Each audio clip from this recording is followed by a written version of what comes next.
Welcome to Sports Bias with Cleveland J. I am your host, Cleveland J. We have a great one tonight for you. We have an episode featuring the Cleveland Indians, so we're going to be discussing all the greatest Indians and some of my favorite memories, and I have some awesome guests. Some of them are family, not going to lie. I got my nephew, Colin, in the green room right now. It looks like my brother, Mark, is surprisingly joining us. That happened later in the week. He is joining us, so he is now in the green room as well. We'll be bringing Colin on shortly to dive into all things Tribe. We also have Dan Shaker joining us for a brief moment as well. So this is an episode I've been looking forward, mainly because I'm doing it with Colin. He's a diehard Tribe fan, and we come from different generations, obviously. So there's going to be some interesting moments tonight. Doing our tech check and our pre-call shows. I'm starting to question Colin's baseball knowledge. So he's giving me the thumbs down and so forth. So it's going to be a fun show, especially when I bring my mother, Mark, on. Now, I will warn you, whenever three pines are gathered together, there's usually fireworks. And there's usually a lot of trauma afterwards. So we'll see how it goes. But before we get into the Indians, I have several announcements. If you've been following us this week, we have all kinds of stuff going on. First of all, we have 5 Super Bowl shows coming up. And if you watch the games today, great games. It's been an incredible playoffs. I mean, this has been incredible playoffs. My team's not in it, obviously, so I don't really care. But one of these days, maybe. Anyway, so we have 5 Super Bowl shows. We have one, we're going to be talking about the greatest halftime shows of all time and the worst halftime shows of all time.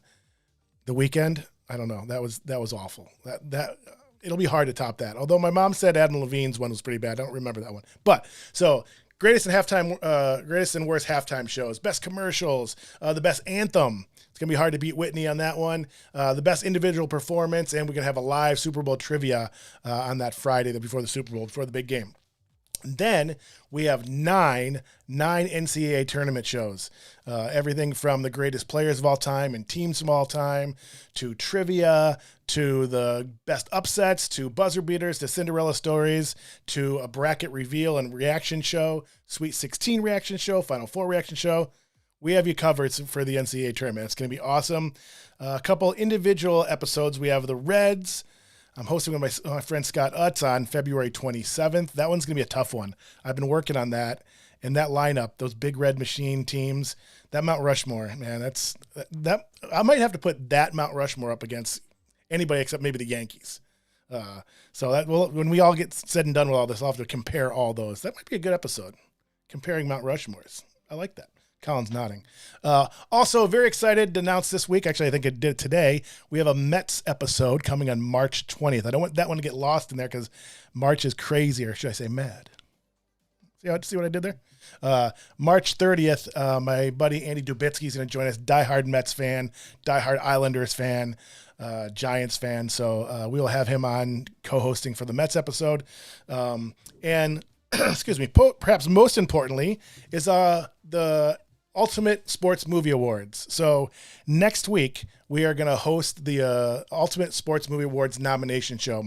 My co-host Joe Gua and I are hosting the nomination show on April 10th is the actual award ceremony. And we're going to have a show just like the Grammys and Oscars. We're going to have envelopes and presenters and all that stuff. So the nomination episode or show is next Sunday, 8:00 live, and we will be revealing all the nominees in the categories. And then after that, we'll be posting stuff on social media, sending out surveys. So the public, you will be able to vote for your favorite movies.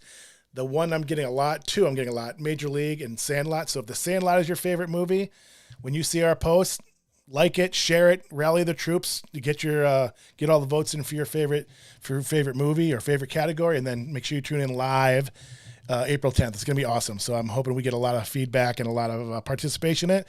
We have a nomination committee working right now, sifting through over 1,500 sports movies. 1,500 sports movies are going through. And there we have the best picture, best comedy, best drama, best picture in the subcategory, baseball, basketball, all those, Lifetime Achievement Awards, best Kevin Costner movie, best Dennis Quaid movie, all kinds of fun stuff. So do not miss that. All right, that's out of the way. It is now time to bring on my co-host. There he is, Colin. I got to unmute you. There we go. Let me unmute you there. There, now you can talk. Hello, Colin. Oh, I still have you muted. Hold on. I think I got Mark. There we go. There we go. Say something now, Colin. Yeah, there we are. Hey. I'll give you another applause there. Thank you. We go. Round of applause. There we go. All right. Shut Good up. Announcements. Thank you. Thank you for bringing me in. Yes. This is fun. When I wanted to do a tribe one, I thought of you immediately, and this is going to be fun. So I want you right now just to kind of tell me a little bit about your tribe fandom, how it started other than being a Pine, and some of your earliest memories, like your earliest memories of being a tribe fan. Okay. The reason I am a Cleveland Indians fan is because I am a Pine. Christmases and Thanksgivings were extremely heated. It'd get pretty ugly, man. I remember some years some of us weren't talking to each other because some of the disagreements about the Indians. But my earliest memory, though, there's a picture of me. I don't know, maybe I'm probably my son's age now, Cooper, probably 5. And there's a Wahoo sticker on my cheek, and we're all sitting around this big rock. I think it was right by where the Tomei statue is now, where the parking garage is. I can't remember the road name off the top of my head now. It's slipping me. But they were all sitting there, and I don't know, I'm just cheesing, having fun. But it's probably one of my first Indians games I went to. So fun days. I think mine was, I remember I was like 5 or 6 being at the old, you were never at the old stadium. And watching baseball at that old stadium. Mark will be on later. And Dan Shaker, I'm assuming, was at the old Cleveland Stadium. Watching baseball in that stadium was something else, especially when there weren't many fans in the late 70s and early 80s. I remember one of my earliest tribe memories is actually kind of a bad one. Mom and dad are watching, won't remember this, but we were in a loge at Old Cleveland Stadium. My dad had tickets from work or something. And so we were in one of the suites, and I remember it was with the blood clot red uniforms. It was probably 75, 2, 3, somewhere around there. That may be on my list somewhere. It may be on mine too. Actually, I should have worn it. I actually have the Cooperstown jersey. Darn, I should have thought of that. But we were in the loge, and I was sitting there, and I'm all excited. I don't know if it was my first game, but it's the first memory I have is Boog Powell. We had Boog Powell. See, Brad, my friend Brad Balentine jumped on. Already starting the hate. I'm not even gonna make that comment, Brad.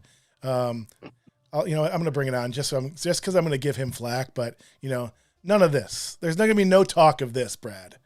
I will drive into Traverse City tonight, and we'll have some words. All right. But thanks for pushing in. So, anyways, Boog Powell. So the crowd was yelling, "Boog, Boog!" So I joined in, "Boog, Boog." Papa wrapped me upside of the head because he thought I was booing. Like a first tribe memory is my dad popping me in the back of the head. We don't boo people. I'm like, I was saying boog, Dad. But anyways, so those early memories of going to the games and so forth. And did you go to a lot of games when you were younger? Not too many. I watched a lot of them though. A lot with my dad. Oh yeah. On the MLB package. Oh yeah, definitely. Honestly, probably one of my favorite memories though is Grady Sizemore taking out Veritek during the playoffs, just chucking him off to the side, man, like a rag doll. Yeah. That's a name that actually didn't come up for me during this show. And he, the start of his career, he was on a, Hall of Fame pace career, and then all the injuries. It's funny because right before the injuries, he had like the longest streak in the league of most consecutive games played. And that turned quickly. It's a shame, but it did. It was a tragedy what happened to him. All right, so we're gonna get into that. We're gonna jump in because I know this is gonna be long because we're gonna be arguing a lot later, especially when Mark comes on. And Dan's gonna be in for a treat when he joins us. But we will get Mark on after we go through the lineups, Mark and Dan, and they're gonna give us their reactions to our lineup.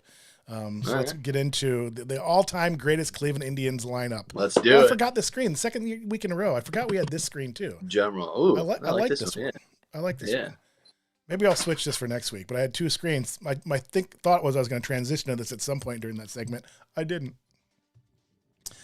All right. The all-time tribe lineup. So first of all, Colin, tell me a little bit about the process you took.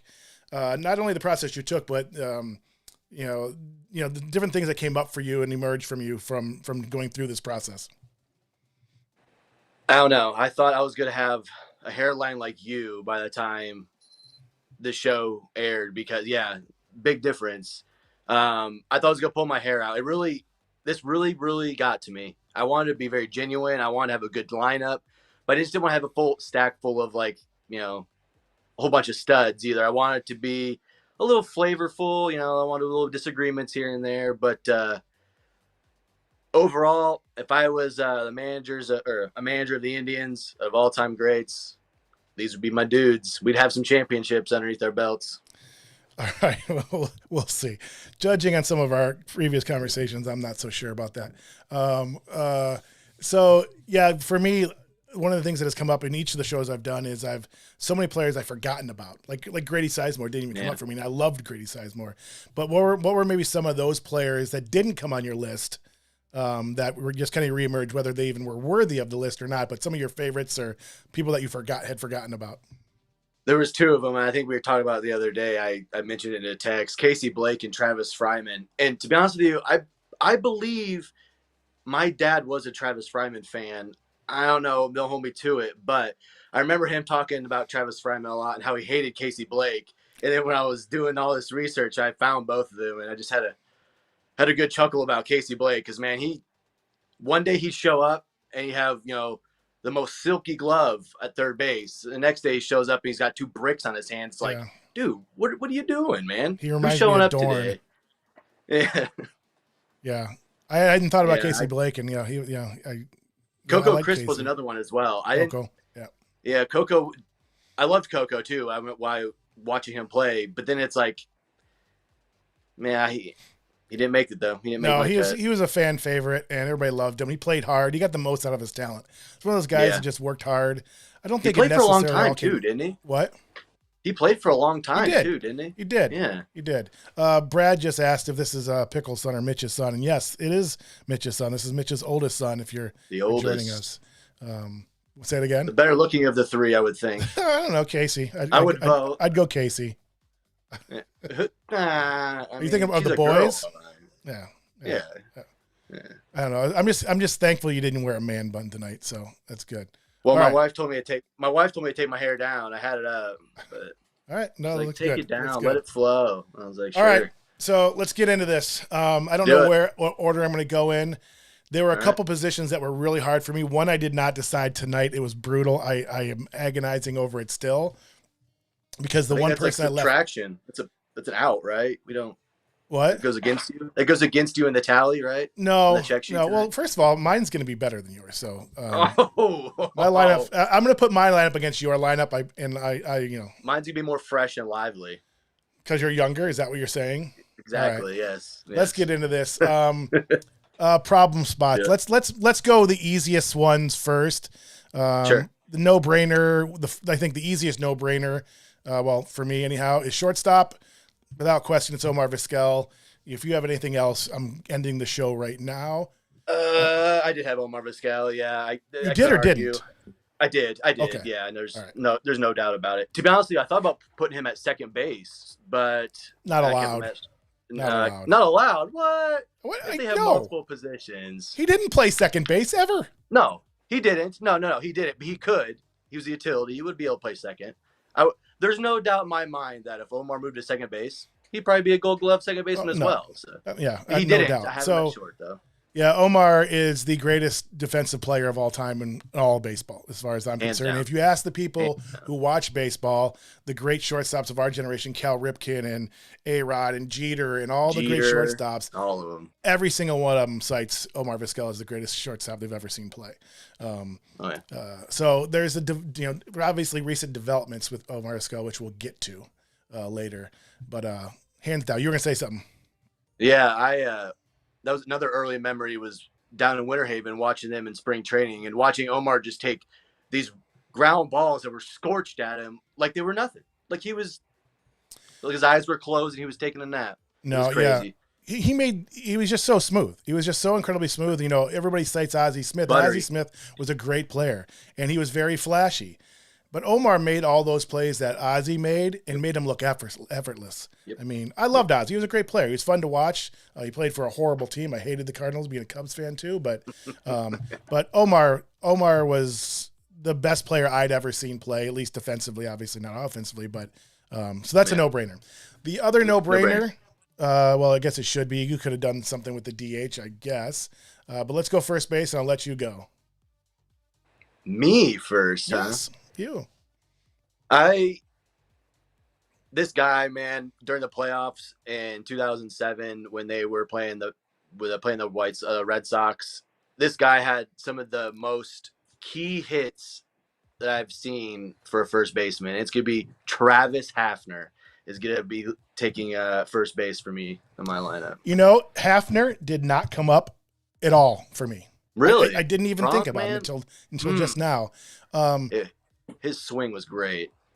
I am going to actually change this up now because I can't believe what you've done here. I'll just do this for you because I know this is what you're going to do. So I'm just going to do this, and I'm not even going to give mine first because mine's going to be all right. So you obviously did this. Well, I guess you could have done it for another, but did you do this? I did. Yeah. So you put Tommy. I was going to put him at third, but I decided. Yeah, I thought I was going to have some flexibility with Tommy at third. Maybe I could do it and squeeze somebody else in, but yeah. Yeah.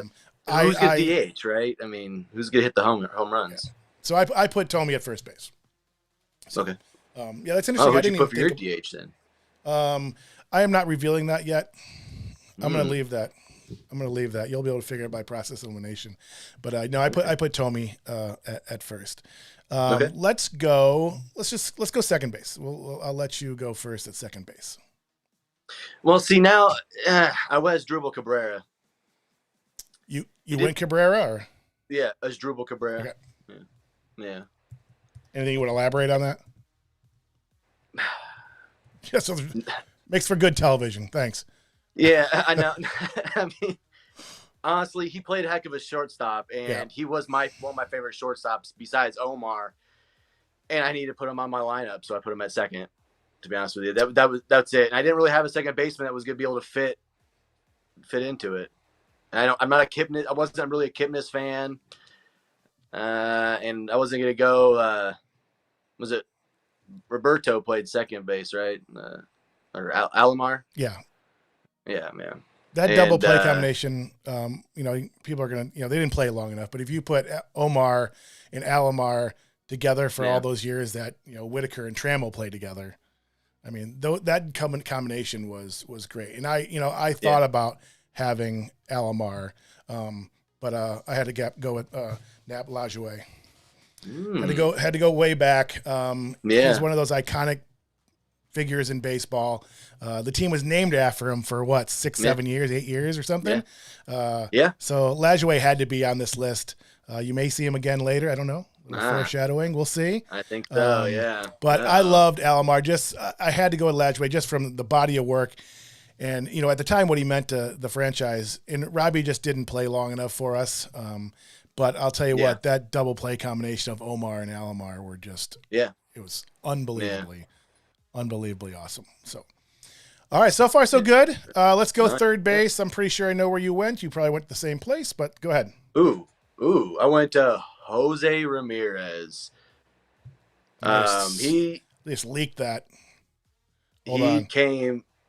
His story is fantastic. It is, I mean, rags to riches from, no other.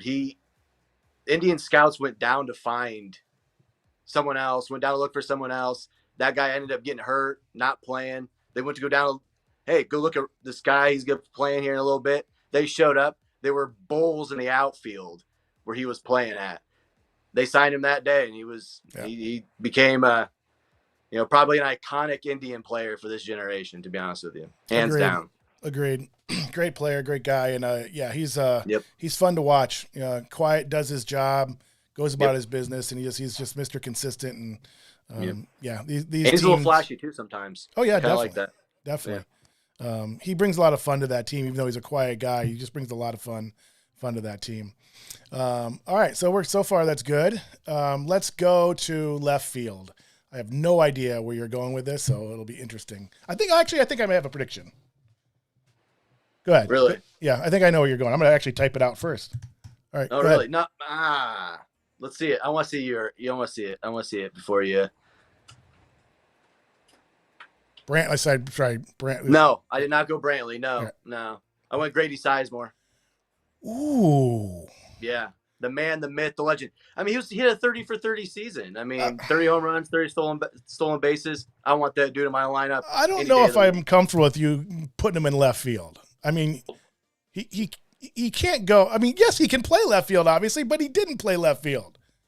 Not that he couldn't. He could have caught too. He didn't. Sure. He probably could have. He probably did at one point in time. Let's do it. There was no stipulations on the lineup when I last looked at the rule book. Well, I just assumed you were going to put people where they actually played. I mean, there's probably a game or two he played left. Hey, Grady, we need you to play left in spring training for a day. Last week, somebody tried to put Hank Greenberg in left field for the Tigers too, and at least he played like 112 games in left field.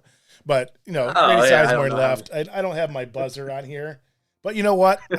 Since I don't have my buzzer, I'm going to rickroll you. Uh-oh. Grady Sizemore. Come on.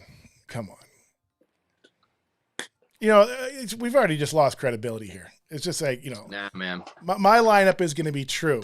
His lineup. Yeah. And I do that. I encourage my co-host to kind of go with not necessarily the best player of that position, but maybe their favorite. Sometimes it's going to be a combination of both. I always am going to try to go the best player.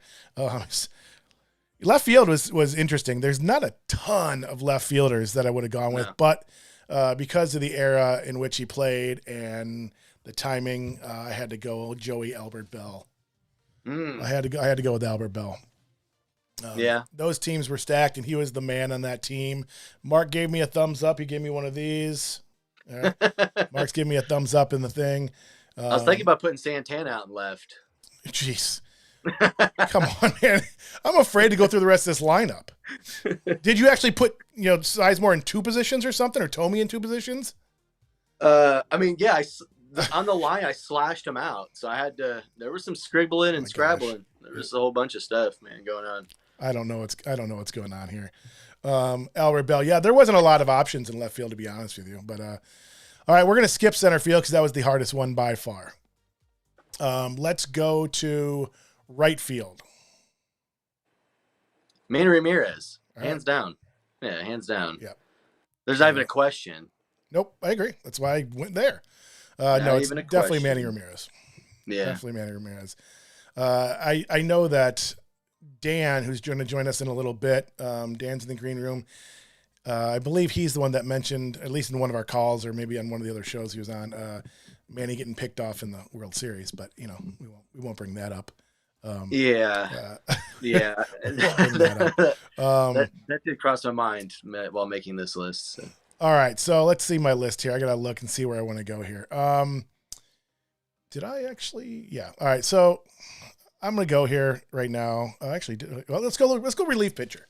Let's go relief pitcher because you better have the same person. It's the only person it really could be.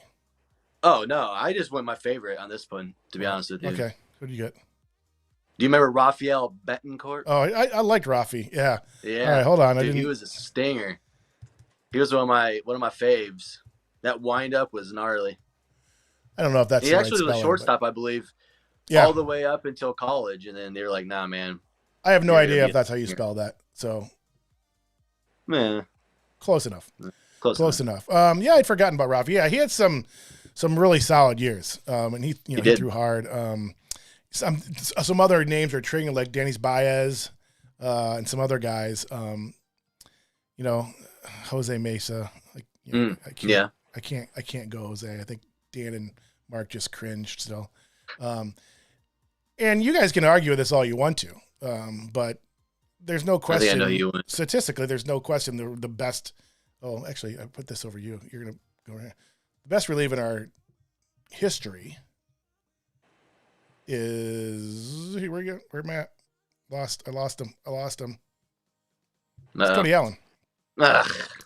He's the best reliever we've ever had. It's period. Look at the stats. This is a statistical thing, not necessarily my favorite. He is the best reliever we've had. It's not even close. You can apologize in a later show because he is the greatest. Again, not my favorite, but this was the thing I wasn't passionate about any position. I couldn't go Joe Table, so I went. I mean, he ultimately though is the best closer of all time for the Indians so far. But I don't know, there's so many blown games that he had that I'm thinking that come up to me that just knock him down. No, I get that. And I think fans of any team is going to look at their closer and always have that, especially in this day and age. That's how we see the world now. You know, maybe looking back after they're gone for so long, we won't remember all those moments. But you know, it's a different game, and there's going to be those blown saves and everything that stick in our heads and so forth. But statistically, Cody Allen on that one. All right, sure, Colin. We're going to go back and forth with this one, and you know you're going to get blasted on this. I'm sorry. I love who you're going to pick, but you know, I don't think you know who I'm going to pick. Well, if it's not Bob Feller, there's going to be an issue. Bob Feller, starting pitcher. He's the best. He's the best player any position we have, hands down. This is going to cause fights all night long. I'm just telling you. Unless you have Bob Feller. Who do you think I went with? I think you probably went with Corey Kluber. I didn't. I did not go with Klube. I actually went with Shane Bieber. He has the highest winning percentage out of any Indians pitcher. Didn't have enough time. Yeah, so it don't matter. He's just as new as Ramirez, Posey. No, maybe not. I mean, he's probably not, but he potentially yes, he could get there. You know, if he stays in Indian, it's between him and Hershiser, honestly.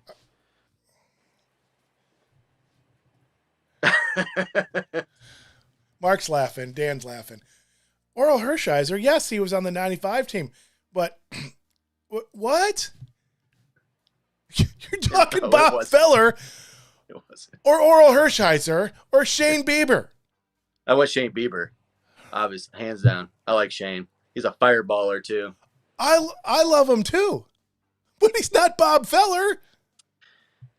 Yeah, Bob Feller is a top 10, possibly 5 pitcher in the history of baseball.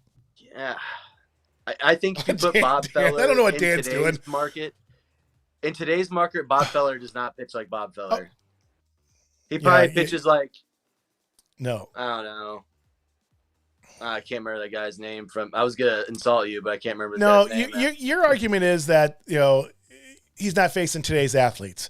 And that's hands down. It's also the league's watered down. There's more teams. There's more players. So no, I disagree with you wholeheartedly. I think we'll be disagreeing about Bob Feller again tonight. We will, because probably. I'm sorry. I'm going to embarrass you on social media after this too. No. I stick by my guns. It's Bob Feller. I stick by my guns. We're moving on. I have some guys in here that would be able to smash Bob Feller because of the time, the age they played. You know, and all right, so you're going to look at Kluber's things. I actually have the comparison right here. If I didn't even pull up Bieber's because you talked about Kluber. Bieber's doesn't have longevity enough to compare, and Kluber's numbers are comparative to Bob Feller's and better in some regards.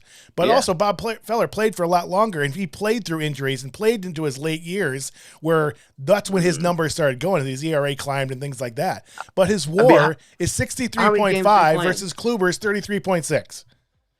All right. How many games did they play? 154? No. Oh. Well, I just know innings-wise, you know, Kluber had, you know, half the innings. More than, you know, almost a third of the innings than Feller did. So you add that in there too. Yeah. The longevity he did it for a much longer time. I love Corey Kluber. I love Shane Bieber, but you're wrong. Nah, Klube has too many postseason chokes to even be on my list, to be honest with you. I hear you. Couldn't even do it. I hear you. All right, we got to move on. All right, the two hardest positions. I'll do my DH first. I had to go. People think of him in a different guard. I went with Shoeless Joe Jackson. His years with the Indians were actually more impressive than what he did with the White Sox. People know him as a White Sox because of the 1919 White Sox scandal and everything else. Yep. But his years with the Indians were, unbelievable, which makes this, center field was definitely the hardest position. There was 5 people I could have put on that list. So I'm interested to see who you went. I think I know, but who did you go with for center field? Lofton. Greatest center fielder of all time is? Lofton. Kenny Lofton. Yes, sir. Hands down. It's not hands down. Definitely not hands down. And if you ask baseball purists, Kenny Lofton would not be the center fielder. I don't know. People will cite him, and they do. Who else would go there? Who else would have? A little Hall of Famer named Tris Speaker, perhaps. One of the most iconic names in all of baseball. You had Tris Speaker. I have my notes over here. You had Earl Averill. You had Shoeless Joe Jackson. You had Kenny Lofton. Sure. That was Larry Doby. Larry Doby was our center fielder. Larry Doby, the first African American in the American League. It was between Larry. I had it Larry Doby and Lofton, and he'll come back on my list again, but I had to go Lofton. Yeah, I mean, Kenny was in that mix for me, obviously too. Yeah. I'll talk more about Lofton when we come to favorite players and so forth. But yeah, I'd like to see as I go through other shows with baseball, who else has that deep of a center field for here? Because all 5 of those players would be number 1 or could potentially number 1 on any of the other teams. So yeah, that was a tough one. All right, catcher, Colin, go. This was a hard one for me. It was the hardest one for me. This is my hardest one. I may cry. Go ahead. So I went with Victor Martinez, but it was between Roberto Perez or Victor Martinez, to be honest with you. Oh my gosh! All right, I love Perez, but come on, it's not. He has. I built my lineup with memories, and he has some hella bad bats where absolutely you just he crushes a 3-run shot. Game's ours, we win. And I think he had a couple of playoff wins that as well. He did. So I did went with Victor though, but Perez was there. It was a very, very close second. He was not on my. I get favorites and so forth, and I love him. I loved watching him catch. They had Yan Gomes right before that. This was grueling for me. I'm emotional even saying it because they're 2 of my favorite Indians of all time. And it came down. Mark's going to shoot me. He's going to shoot me. I also went with Victor Martinez. Yeah. It came down between him and Sandy, and Sandy was on that list too for me. I can't even really speak to it because I was a basket case. So Brad just said wild thing when we were talking about pitchers. Ricky Vaughn is fictional, Brad, just so you know. I'd go for wild. Thanks. Yeah. And if you are watching, we have many people watching, so feel free to put comments and we might even bring them on the screen if they're funny enough or worthy enough or whatever. So yeah, please say hi and put your 2 cents in as we go through this. But yeah, that's a pretty good lineup. That's a pretty good lineup. At least mine is. Yours is a little suspect. The criticized mine was left good. field. Mine was good. I'd stand by it. Yeah. For the lineup. I think you'd pay some tickets to watch it. I'd pay some tickets to watch it, but mine would blow you away. But anyway, I don't know. No, it's a good lineup. It was a fun activity. Who's going to manage that team, though? That's the thing. Yeah, that's a good question. We're going to get to that. I'm going to ask you that question a little bit later.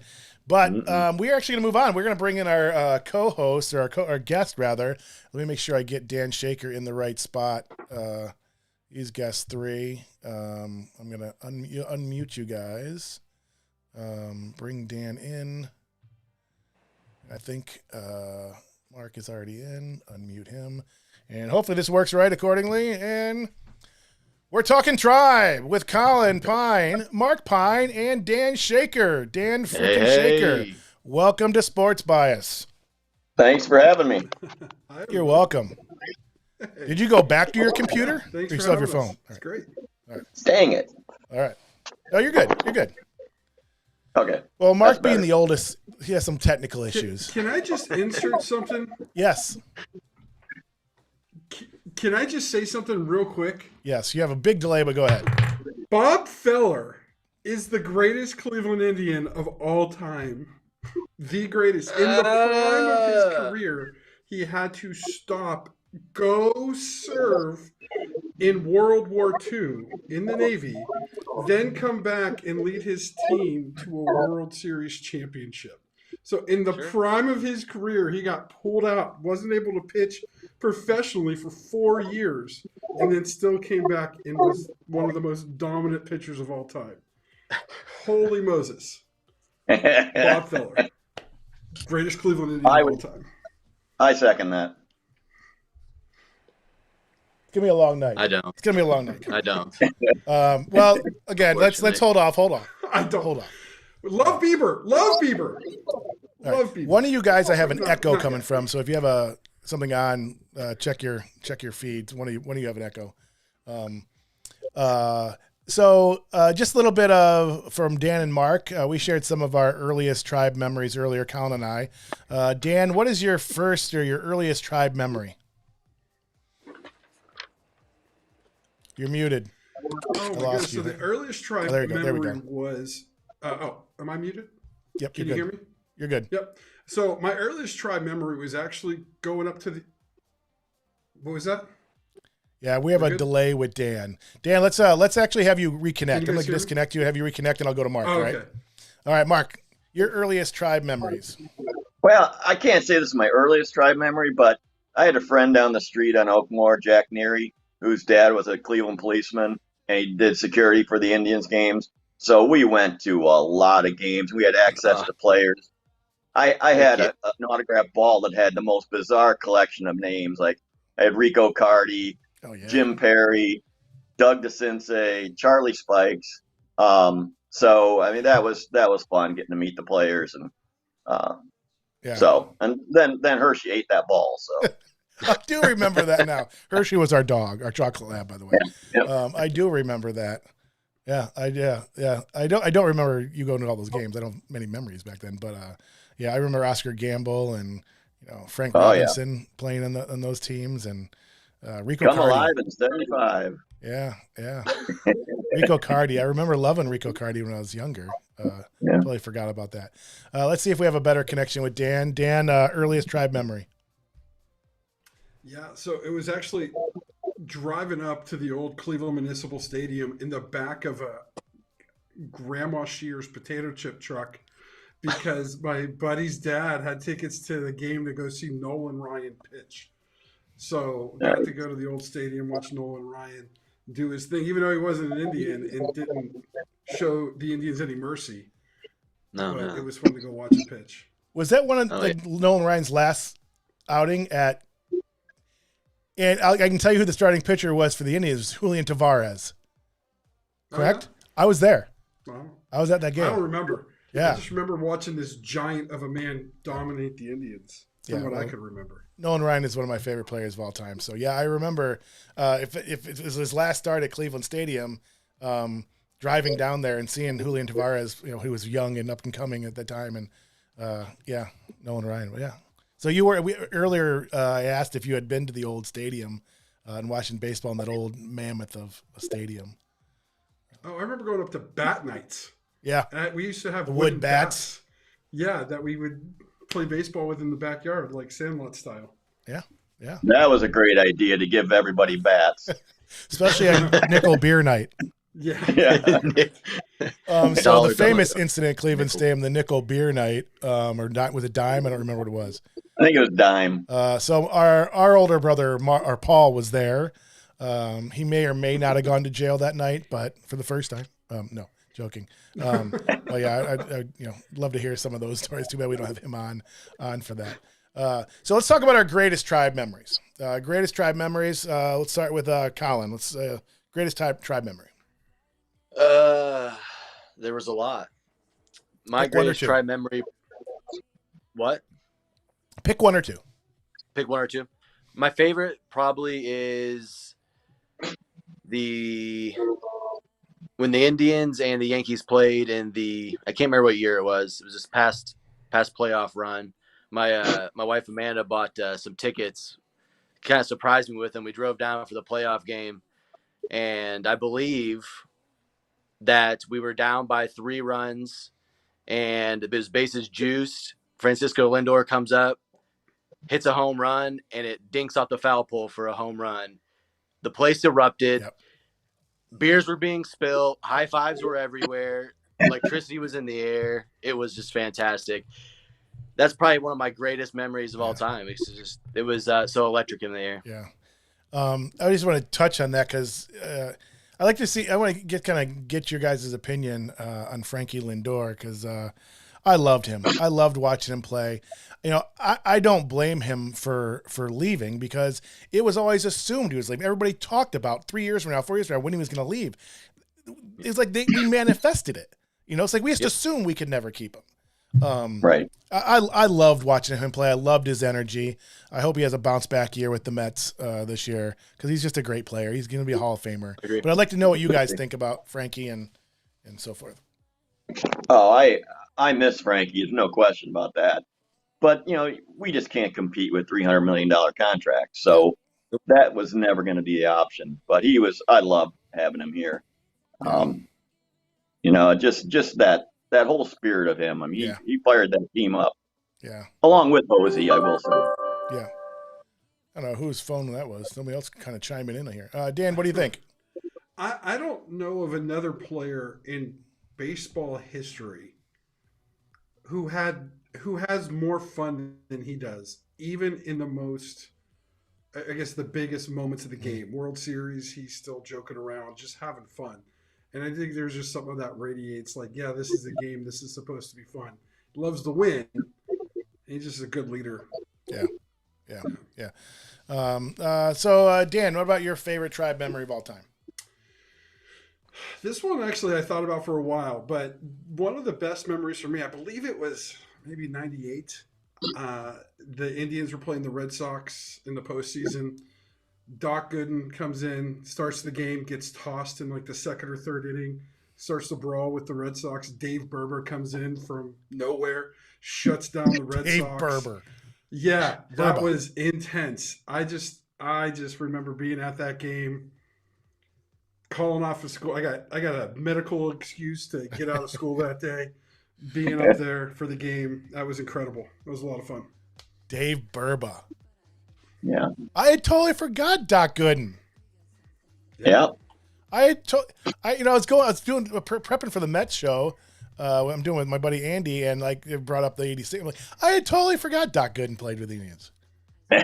Totally forgot that. But Dave Berba had, he was a solid pitcher for us.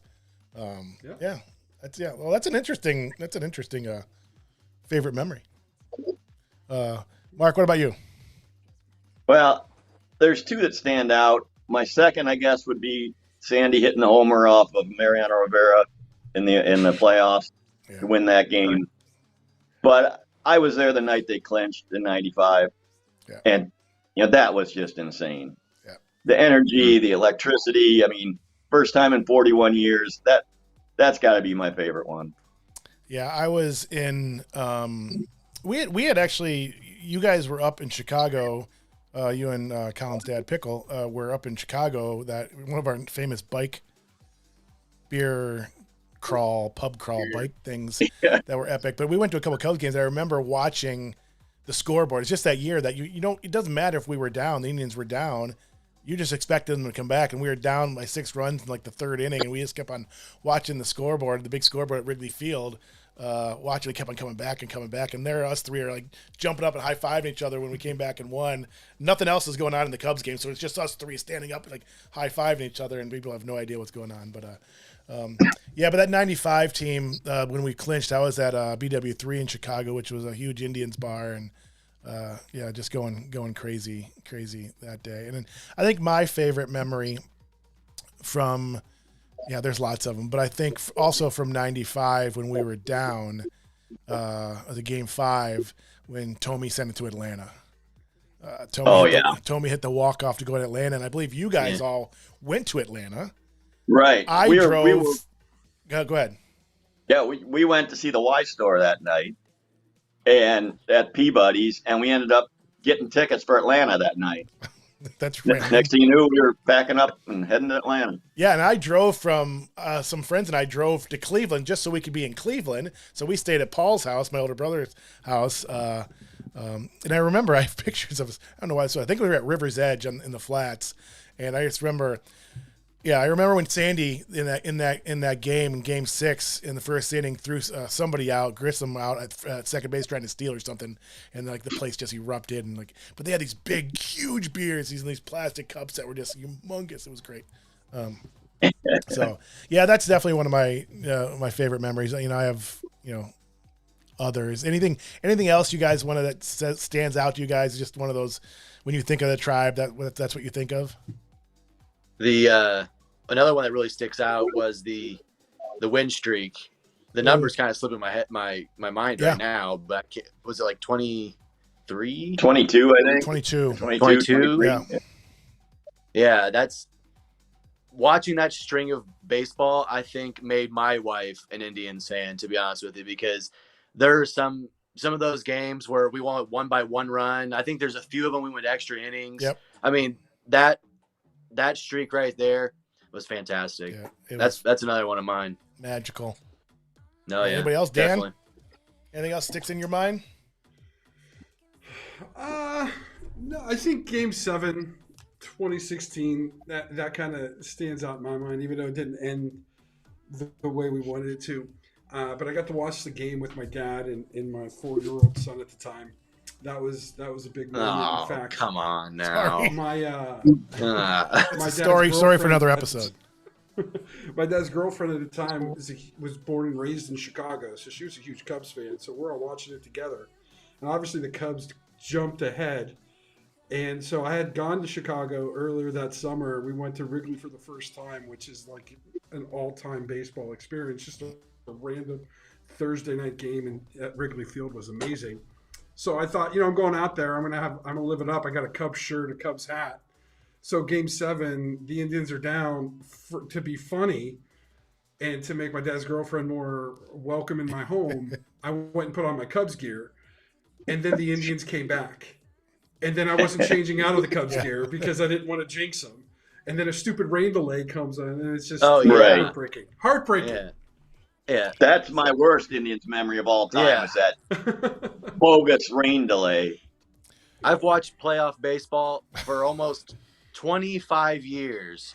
I can remember watching playoff baseball. And I don't think there's ever been a shorter rain delay than that rain delay right there. With the minimalist amount of rain. We're talking professional athletes here. But, hey, they want that to was scuff ridiculous. Yeah.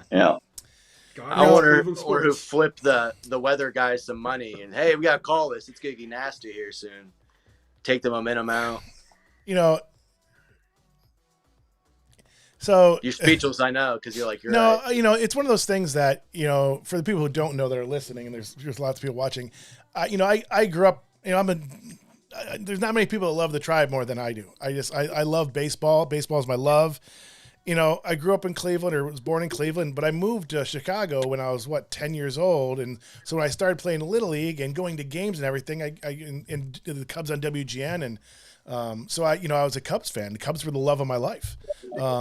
They're so close. They're so close in my mind. And I always said, if the Cubs ever went to the World, or if the Cubs and Indians ever met in the World Series, which everybody always laughed at that possibility, that it would be. I knew it was going to be the Cubs. So I couldn't. That's why I'm so desperate now for the Indians win, because I couldn't. If the Indians would have won, I couldn't have enjoyed it that year. But I remember when Rajai Davis hit that home run. I can't imagine what that stadium was like. It had to have been the most electric scene in Cleveland history. Yeah, definitely.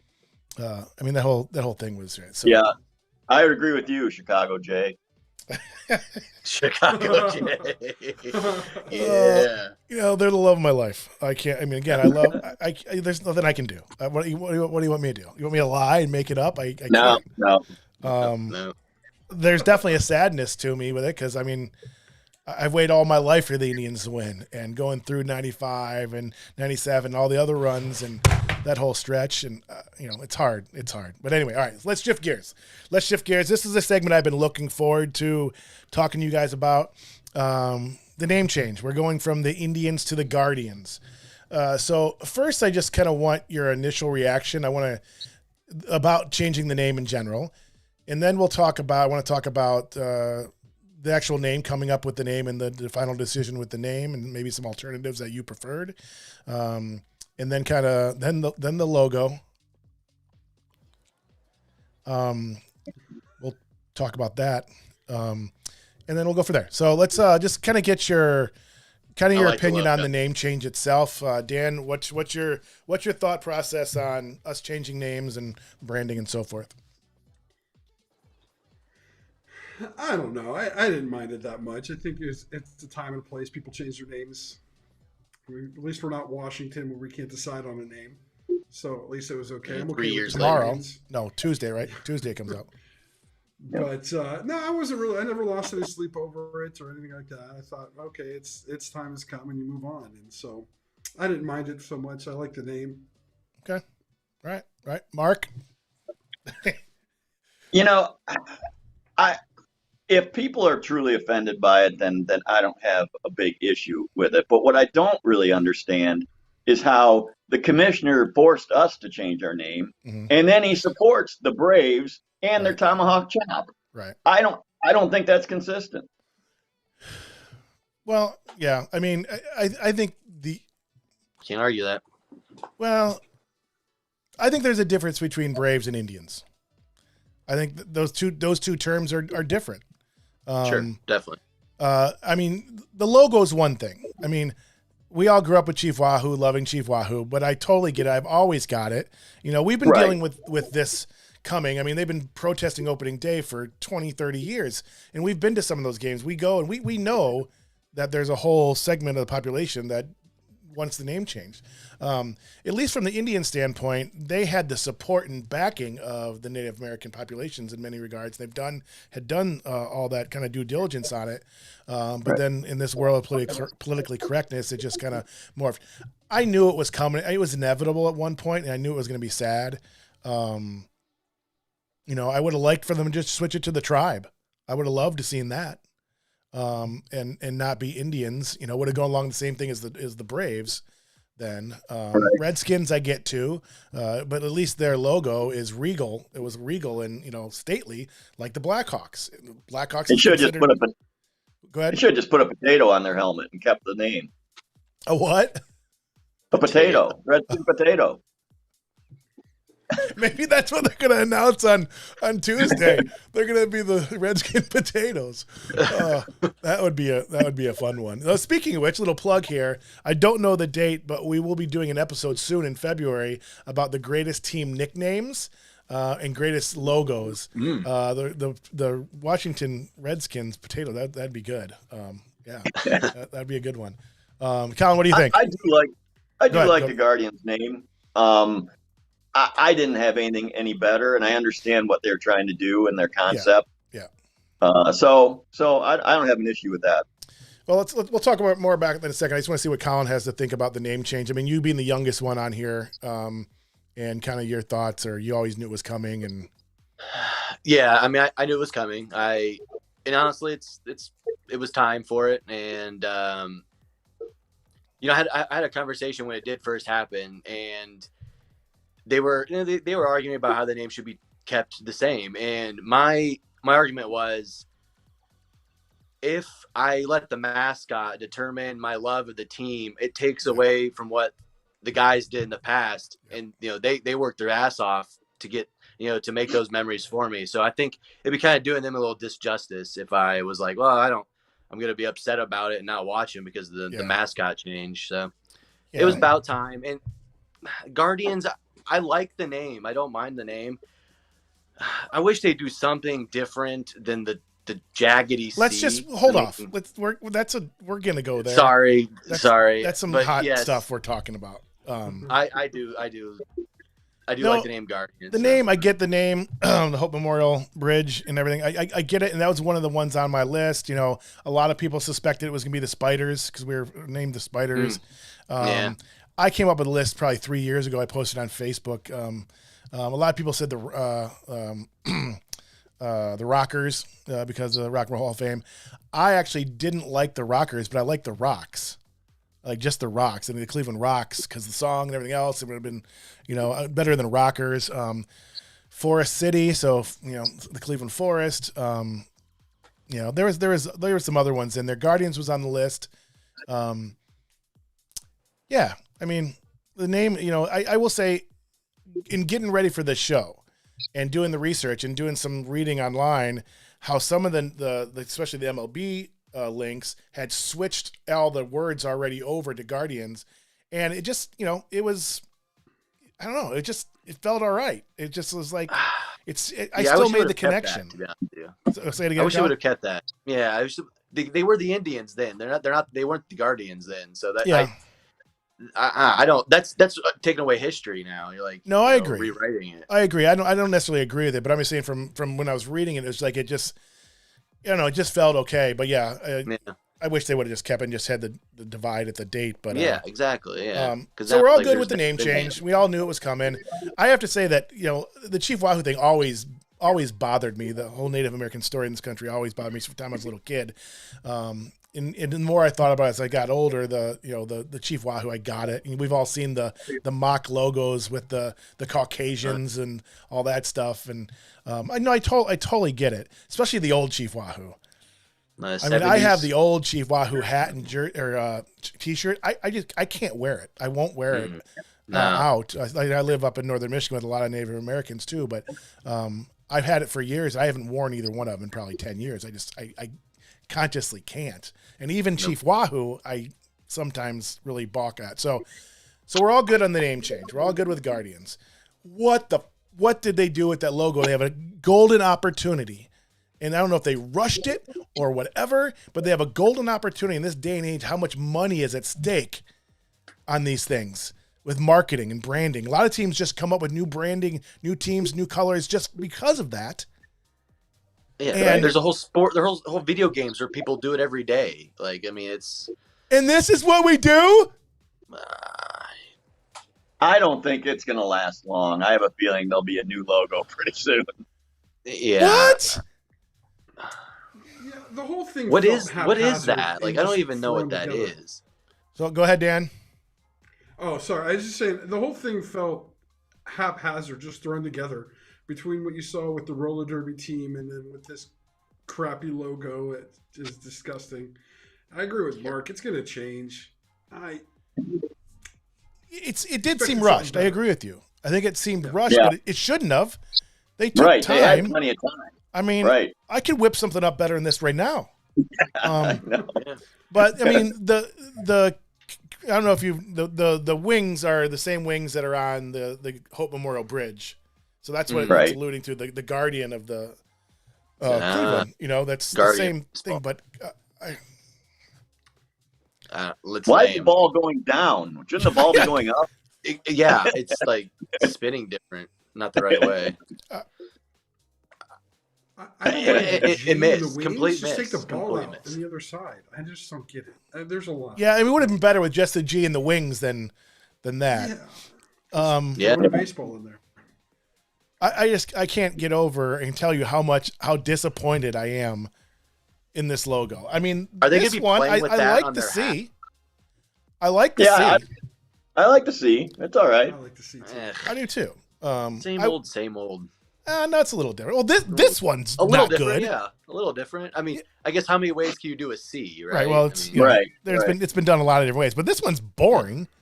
You know, the new one's better than this. I agree with that. I like the crazy C from the 70s. Right. I would have loved to see that. But this is just, it's embarrassing. This reminds me of when the Browns had this big press conference. They got this new stuff. They got the whole world watching this press conference about the uniform changes. People always talk about the Browns uniforms, and they come out and they slightly changed the color of the helmet. Yeah. I was the most embarrassed I've ever been as a Cleveland fan, and that's saying something. Right. Orange to orange. Yeah, that reminds me of this. Whatever. Yeah. I mean, It is horrible. Yeah, It's I agree. bad. I don't think it's going to last long. I don't. I haven't met one person who likes that logo. Is that going to be on their hats, like when they're playing? I have not seen a game day hat that has this on it. I've seen only the C. Good. Right. That's all I've seen so far too. That's okay. But yeah, Dan, I haven't seen anybody else that I've talked to likes it. It's just them making fun and like Brad bringing up the mistake on the lake. You know, that's what this is. You know, this is like, oh, come on. Yeah. Yeah. So yeah, Minor league. name. I don't necessarily. I like the G, but also the G. The fonts don't match to me. This C does not match the G in the Guardian script. I know what they're trying to do with the font. I don't love it. I would have liked them to go to the I. The I they used briefly, you know, in the 2000s. That was, but I guess they can't use it. But that font would have been better than. Yeah, I did like that. The cursive I. Yeah. Right. That came up a few times on my list. Yeah. I remember going to the Jake and getting one of those soft pretzels that were in the Cleveland Eye, dipping it in some ballpark mustard. That was the little stadium mustard. I forgot about that. Yeah. Oh, yeah. Yeah. Well, it's another chapter in Indians lore. It's so good. We're talking about memories about the Cleveland Eye. That's how good the Guardians logo is. That lasted for like a week too. But yeah, this is just embarrassing. I don't. Yeah. Yeah. Well, that's enough said about that. I'll go with this. And Dan actually has. Did you get the new hat, Colin? No, I have not yet. Dan has honestly, it. I don't know if I'm going to. Yes, Dan. Hold your jersey up, your sweatshirt up. Oh yeah, I got. Yeah, there's the script. I just. Yeah. I know it's similar to the old one. Just keep the same font. Right. This one's too. I don't know. Whatever. Or just do everything brand new since you're rebranding and renaming. Yeah, exactly. Change it. Right. It's not hard. There's so many creative people in this world that I run into every day. That then I see this. That's why stuff like this just drives me crazy. Again, it drives me crazy. But also, they just missed the boat marketing wise. Yeah. It's like a perfect opportunity to sell At least they merchandise. kept the same colors, Yeah, I mean, I'm glad they kept the same colors. I would have been upset if they went with green and gold, or brown something, and orange. Better be careful, Colin. You better be careful. Before we let go of Dan has to run. Mark's going to stay on with us, but I do want to ask you a question that we didn't talk about, so I hope it doesn't catch you off guard. Now I don't remember what it was. Oh, so growing up, Cleveland fans, and I don't know your answer, Mark. Of the Cleveland teams, who's your favorite team? Like what sport is your favorite? Oh, which sport? Yeah. Well, which Cleveland team is your favorite? Which sport is your favorite? If it's two different answers, that's fine. Football's my first love. So Browns. Yep. Dan? Oh, it's the Indians or Guardians, I guess now. Yeah. But it's baseball's my first love. I'll go to a baseball game any day of the week. A $5 ticket with a beer and a hot dog. Sit there all night and just be happy. You're talking about a minor league game, obviously. Well, whatever. But you know what I mean. Yeah, no, I agree. It's the Indians all day long. Baseball's my favorite sport. Yeah, baseball is definitely my favorite sport, without question. But my love for the Browns and the connection to the Browns, watching, and I'm one of those guys that love watching baseball. I'll pull over and watch little leaguers play. I love watching baseball. I love listening to it on the radio. But there's still the Browns for me, just I guess because we haven't won. The Indians haven't won either, but I don't know. But baseball is my first love, and I love the Indians and the Cubs, obviously. But yeah, I didn't know how you were going to answer that, Mark. And I was thinking, all right, Dan, I got a question for you then. Since you were on our first debut episode, Ohio State or the Indians? So you're going to say Indians, Guardians? Yeah, it's still going to be the Indians, Guardians. It's still going to be baseball. All right, is what it comes down to, and especially with the Cleveland sports. I've never, you have the whole Factory of Sadness thing come out with the Browns with. Yeah. I forget who the comedian came out and did that. It was hilarious because he just sums up being a Browns fan so much. It's like oh, I hate myself for watching this, but hey, see you next Sunday. It's Yeah. kind of a big thing. Whereas with the Indians, I've never been so upset I didn't want to talk to anybody after a game because, again, I think there's something beautiful about baseball. Yep. Agreed. You can't run out the clock. You get three strikes. You can't just avoid it. You got to step up to the plate, and the pitcher's going to throw his best ball. You're going to swing your best bat, and we'll see who wins. And there's just something beautiful about that sport. So it's the Indians all day long, or Guardians. Whatever. Sorry. Turn that off. Spring training hasn't started. It's just, they're still the Indians. Yeah. No, I agree. No, baseball is I could go one day. So the plan is that we're finally gonna make it to Arizona this coming fall. We didn't this year because of my health issues, but so Dan, you're definitely gonna have to make it down. Colin, Mark, you have to make it down. Do spring training down there. It was always a dream of mine to go to spring training, and when I lived out in California, we went often. So I'm really looking forward to being down there full time and going to a whole bunch of games and so forth. So, it'll be an interesting season for the Guardians. I think people are still going to call them the Tribe. Maybe they won't call them the Indians, but they'll call them the Tribe still, probably. Right. I still call it the Jake. I'm not going to call them the Guardians anytime soon. How many times just on this did I just call them the Indians? No, it's always going to be the Jake. Comiskey's always going to be Comiskey. It's not going to be the Cell or whatever Rite Aid Stadium it's called now. It's but Comiskey. Yeah, it's Comiskey. Yeah, right. There's stadiums that are just always going to be that. So, all right. Well, Dan, thanks for joining us. Appreciate you coming on, and I'm sure we'll see you on other episodes, and I'll be touching base with you soon. See you, Dan. Thanks, gentlemen. Bye. All right. So we're doing pretty well. We'll see. It was interesting. I didn't know what you guys were going to say about all that, but again, there's not much we can do about it now. Anyhow, it is what it is. Again, I think Colin, your comment about doesn't change the fact that this is your team, basically, and and name doesn't change that, and it would take away or be a disservice to all those memories and players and teams that you loved and so forth. It's a new era Cleveland baseball, and one that's going to see a World Series championship. Hopefully, yes. Yeah, so maybe not this year, but no, probably not. Sometime it's going to happen. Yeah. Sometime the Indians and the Browns will win. It's so funny Eventually. that of all the, and I think I'll speak for all of us, of the Cleveland teams, the Cavs are the stepchild, I guess, for them to win. First, not that we didn't enjoy it, and I was an utter I was convulsing when it happened, but I don't like the NBA. I love basketball. I love college basketball. The NBA sucks, but it's a Cleveland championship, so it was amazing and loved it. But I have to say that young team they have now, it's fun to watch. They're a fun team, and they have no nerves, man. They're winning games they shouldn't win, and how great would it be to win a championship without LeBron? Yeah, that would be awesome. I know it's a little early to be talking about that. But anyway, we're talking baseball. We're talking Tribe. All right. Yeah. I'm just going to apologize right now if the people out that are listening, and we do have, quite a few people listening. Again, feel free to put something in the chat. Say hello to us, even if you're family members. Say hello.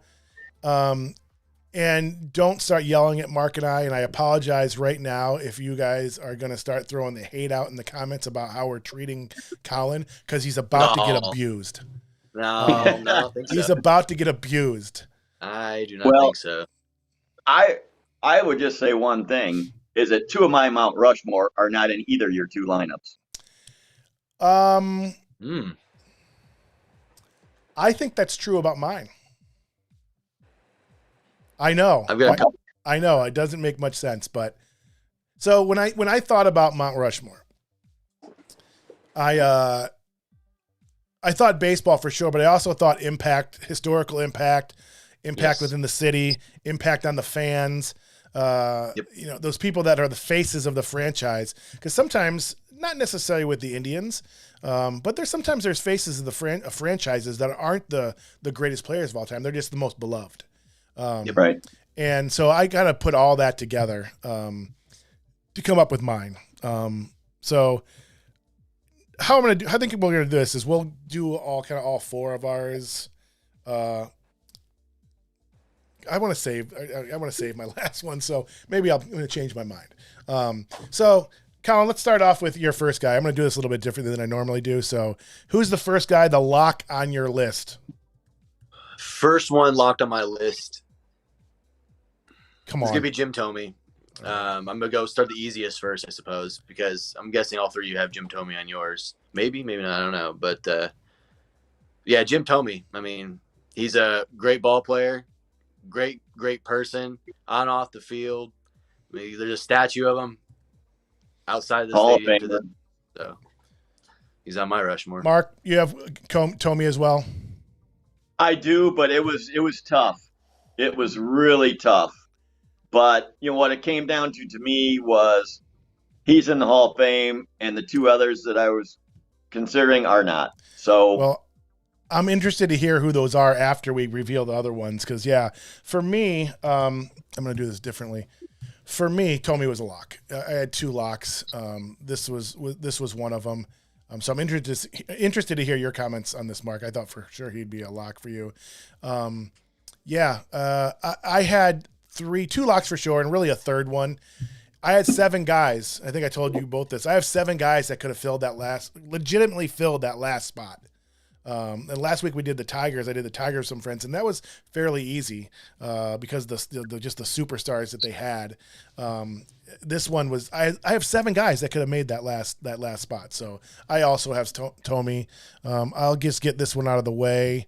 I know Mark and I have the greatest Indian of all time, Bob Feller. I don't know if Colin does. I do as well. Yeah. Okay. All right. So we're gonna let me get Bob Feller okay. here.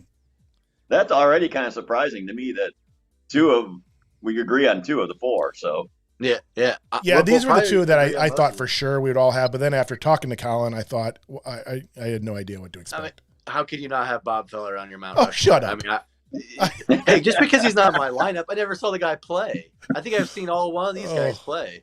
I'm just teasing you, kind of. I didn't see him play either.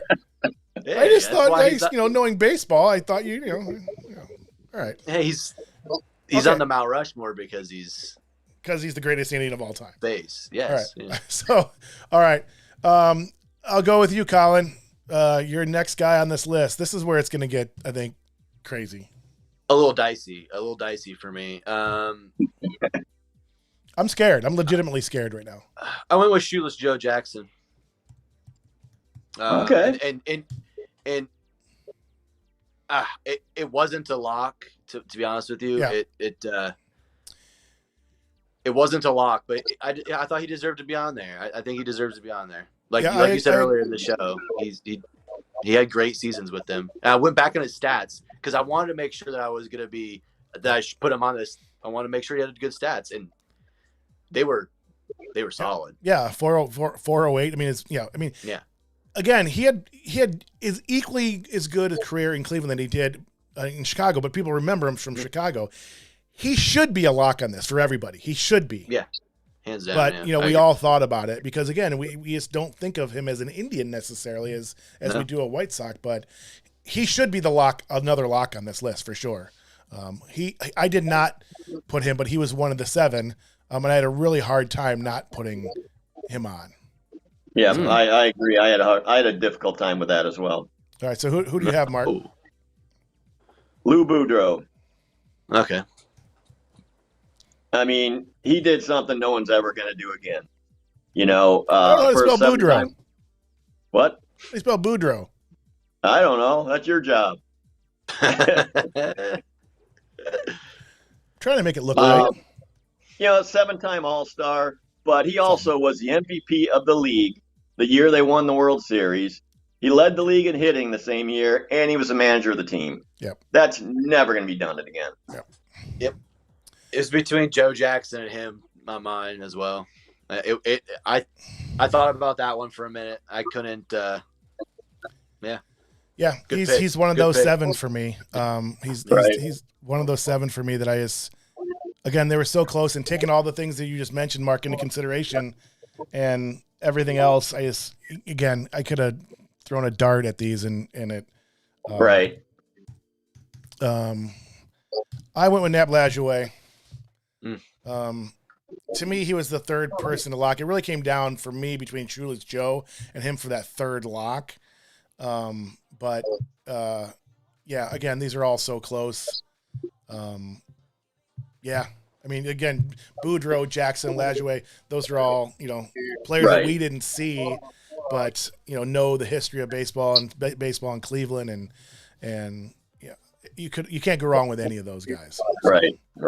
I agree. Time for the last pick of our 4 greatest Indians of all time. And we are going to let you go first, Colin. All right. Okay. This one was a lock, hands down for me. I did think about it, but lock, hands down. This player is a legend. He's a man among men. He's a first person of color to be in the American League, Larry Doby. And yeah, I mean, there's everyone talks about Jackie, and obviously everyone should talk about Jackie. But people should be talking about Larry Doby as well. Yep. Great athlete, absolutely. Great person. Yep. Is that who you have, Mark? Yep, 7-time All-Star. He's got the stats to back it up. 3 times, I think 3 times finishing the top 5 of MVP. I couldn't leave him off there. Yeah, I mean, you just can't do it. I originally had my initial list was Doby on this list, and now I'm the one that's going to get blasted. I knew it. Oh shit. Nick Swisher.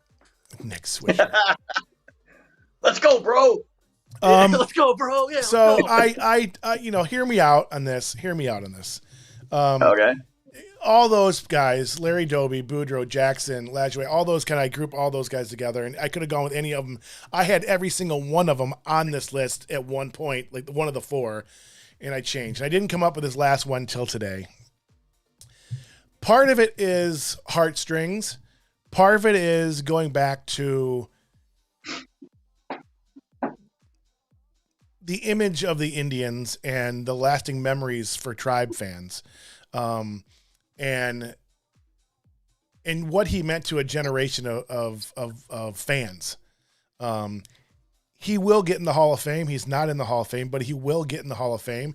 And after, this week, we'll talk in the next segment about our favorite Indians of all time. After this week with Manny not doing great on that list and the whole PED argument and everything else, Omar unfortunately is never getting in. He would have been if it wasn't for the past 24 months. But you're gonna freak who I have. You guys know who it is? No. You want to guess? No, I want you to embarrass yourself. Give me the buzzer. Give me your buzzer. Kenny Lofton. Kenny Lofton. I put Kenny Lofton. He will get in the Hall of Fame. There's no doubt he eventually will get in. He might be the next Indian in.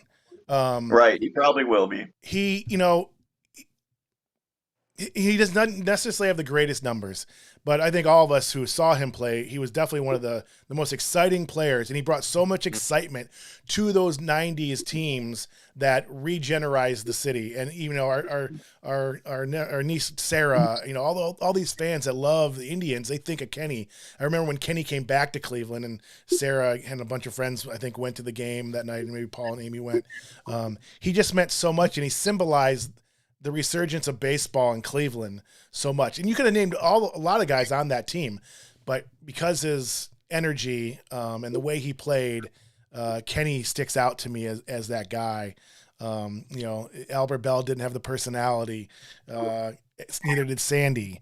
We'll talk about Omar, Jim Thome. Jim Thome's already on this list. So, right. I think, did I have anybody else? Manny too. Manny was another one I considered on this list. Let me see if I had anybody else here. Anybody else have anybody else that they considered? Well, I seriously tried to put Albert Bell in there because of the fact that 4 Silver Slugger awards, the 3 or 4 top 3 MVP finishes. Yeah.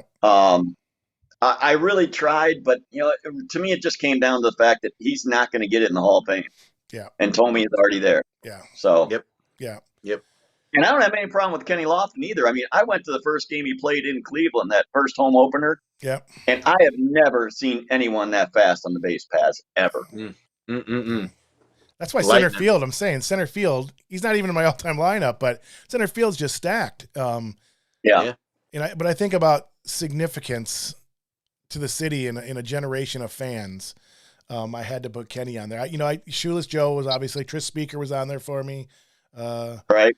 And we talk about the greatest pitchers in if I was going to include pitchers, Feller, but Kluber came into my mind too. He would have been the last person on that list, but other than blowing some good picks for us, Sam McDowell also. I didn't put him on my list, but he certainly could have been on the list.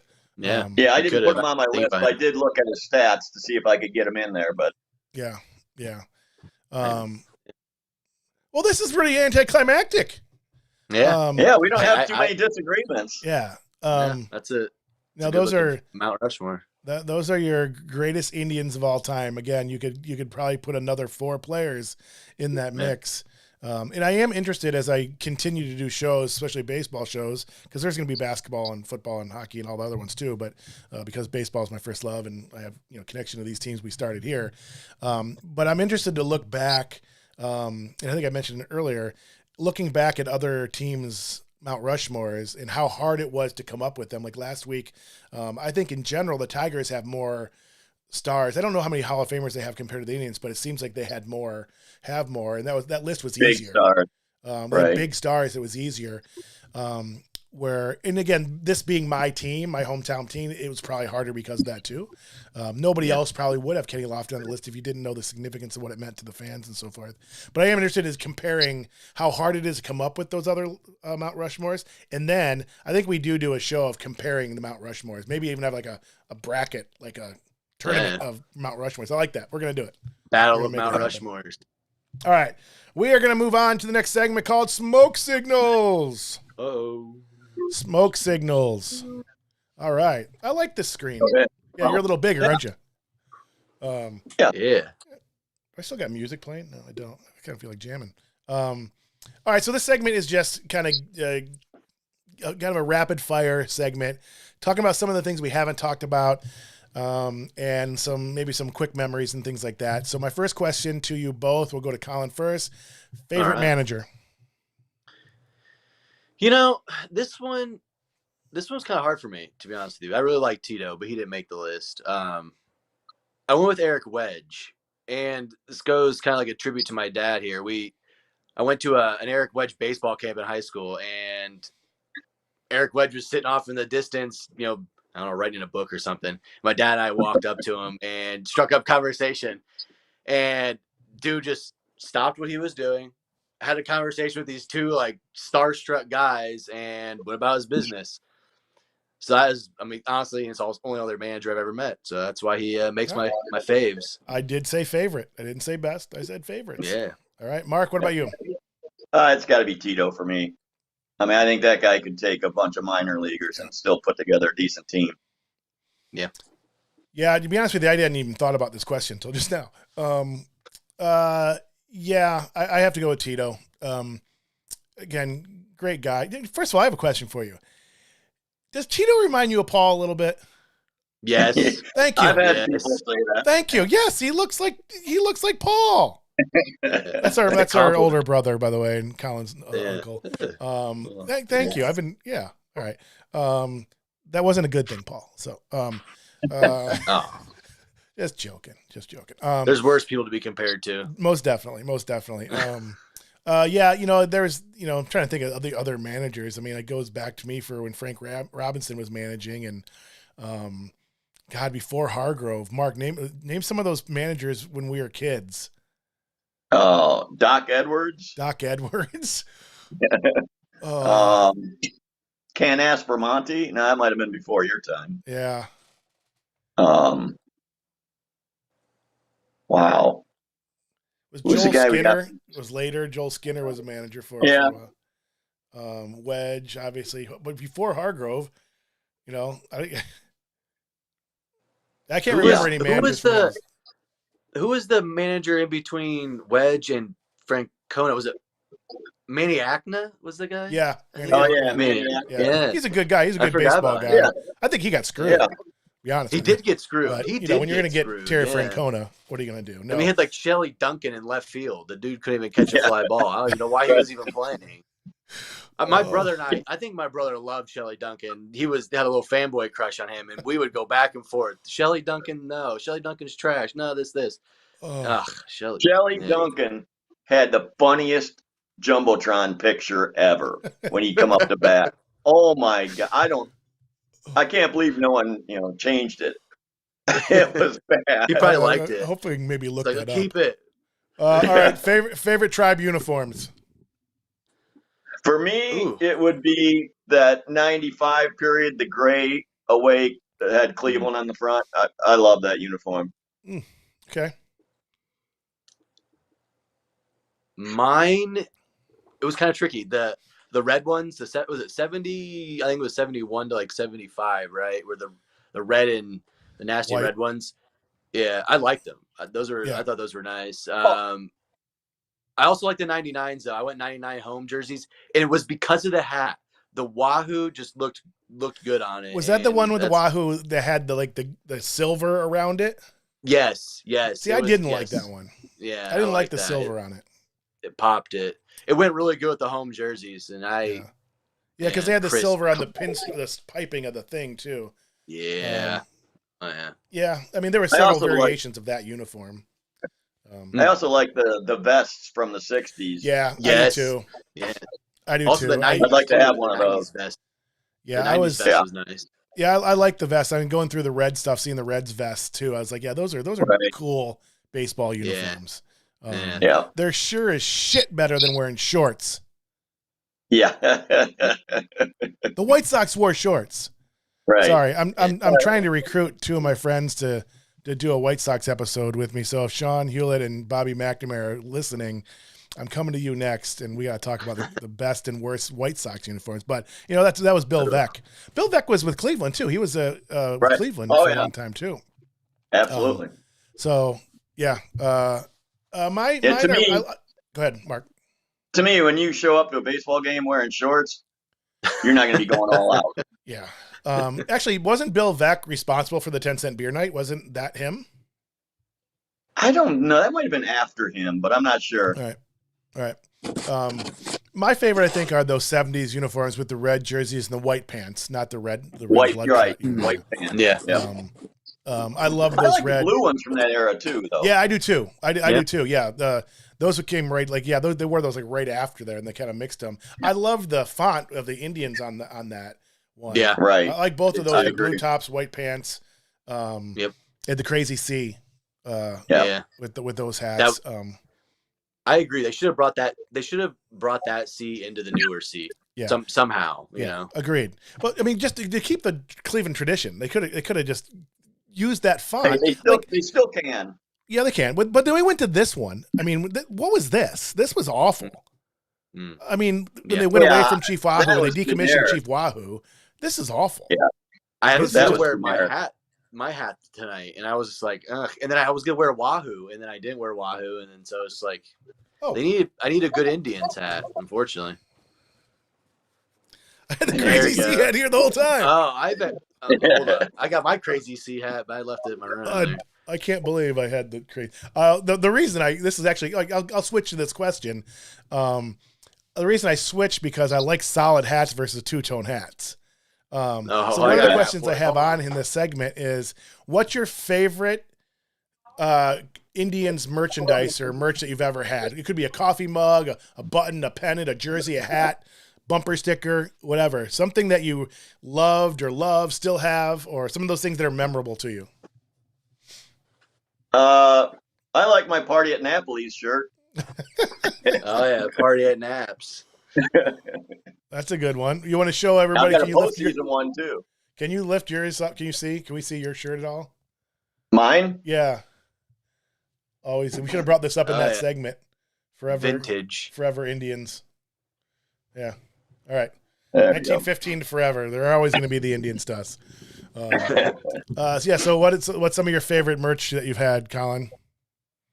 I have had a lot. I had a kid's blanket growing up that was tattered by the time it was thrown away. It had the Wahoos on it. It had all the variations of the Indian on it. I thought it was pretty great. I got his jacket from a garage sale one year when I went up to catch a game, and it was an old windbreaker. I don't quite know the era of it, but it's like a 70s. It's that really neoprene stuff. Yeah. And it's got pockets everywhere. That's a good Indians find there. Yeah. I have the red jersey. It's a kind of funny story because my wife is she loves thrift shopping, and if you know me, I love shopping. Like there's sports, there's musicals, and there's shopping for me. Those are other shows. But please don't ask me to come on those. Yeah, yes, I am going to ask you about those.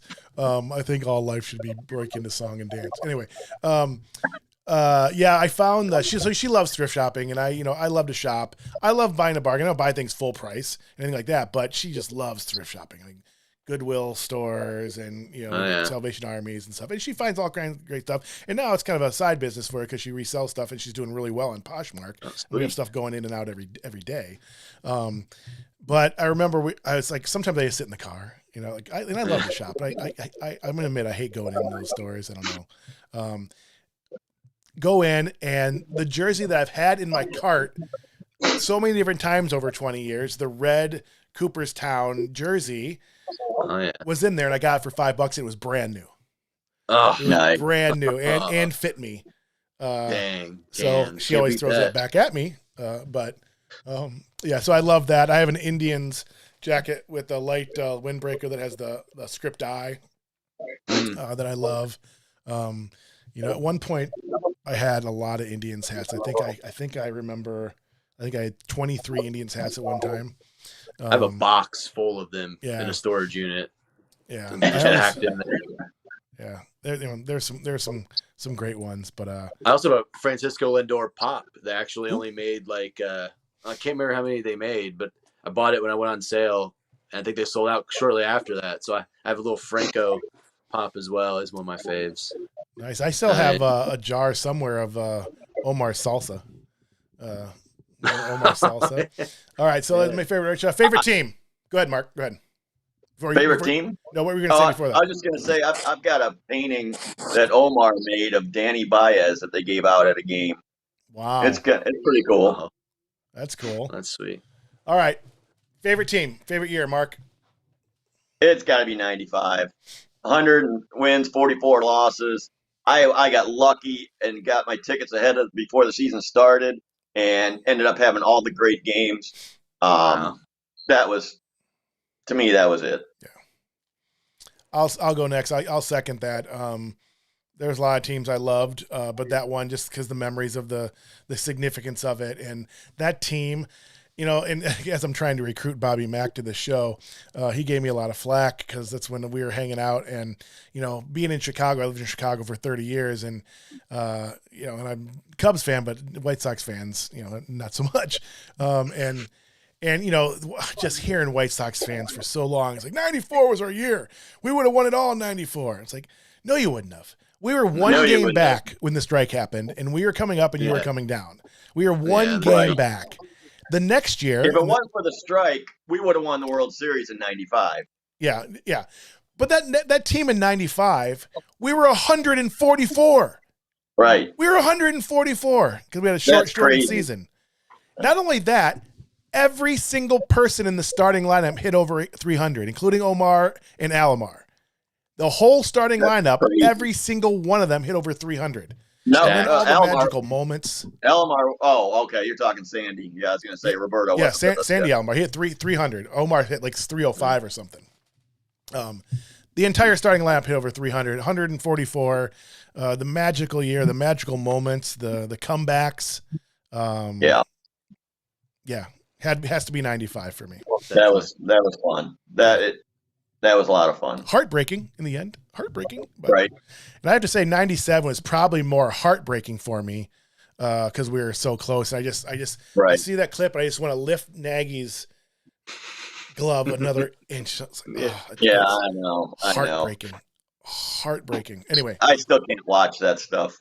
I was watching at BW3 that game again in Chicago, and I had 2 Marlin fans, and who's Marlin fans? There's no Marlin fans. They've been a team for 5 years, and they had 2 jackass Marlin fans at the end of the bar. I'm like, yeah, it was no. So anyway, was that before Dontrell Willis? Was that before Dontrell Willis? It was before Dontrell. Yeah, before. Yeah, it was Craig Counsell and Renteria at shortstop, and that's. They have some. You think about them. They had some good players. They have a lot of talent go through there, but they only stayed for so long. But didn't they have Cabrera? Oh yeah, they came up with them. Yeah. They came up with them for sure. So Colin, what about you? My favorite team, man. It was kind of tricky. It was kind of tricky. I'm going to go with the two. Can't talk. 2007 era of the Indians, the Red Hot Indians, with Victor and Pronk. Yeah. And to be honest with you, I just remember because I lived in Indiana at the time, so I never really saw any of the games. But we could pick up on the way to coming home from school. My dad would be able to turn on some AM radio station and pick up some Indians games. And we were able to listen to them on the way home, and they're calling them the Red Hot Indians and this, and this. And man, those memories are, the 07 team, definitely. Yeah. That era. Right. That was a fun team. Yeah, and they got screwed. That was the only, I think that's still the only year that they had a day in between game 4 and game 5. Is that the which year, allowed them to come back with their ace. Is that the year that we were up 3-1 against Boston? Yes. Yeah.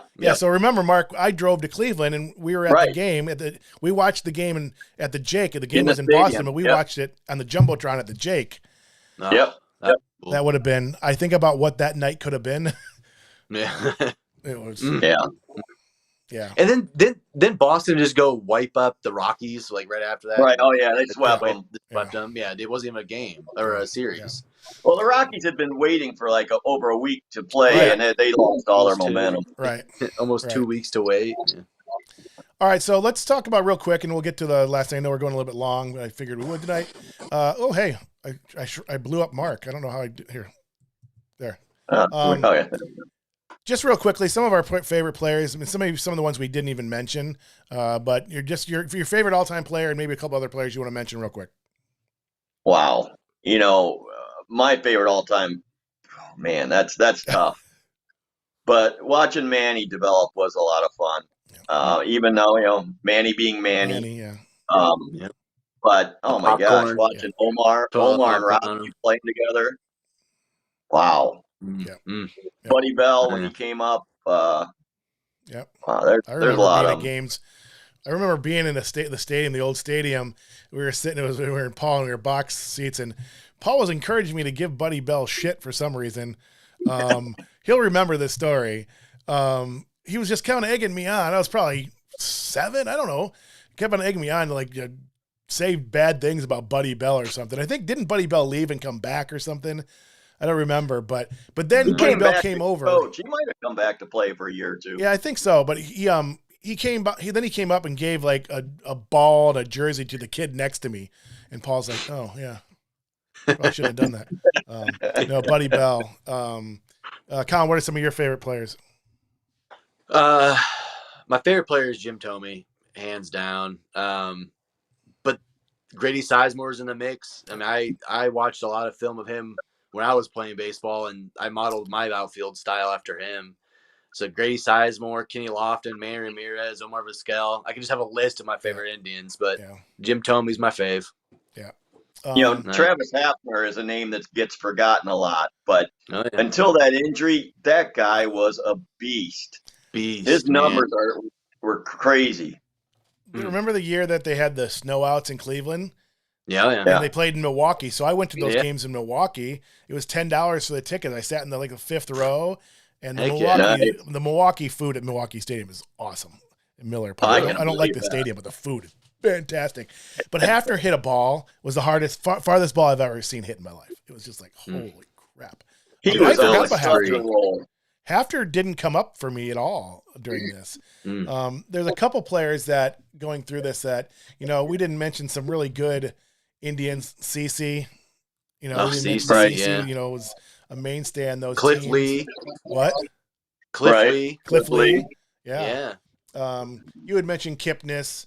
Yeah. He didn't even come onto my list. To be honest with you. I like Kipnis. We didn't mention Bob Lemon, another legend for the Indians. Right.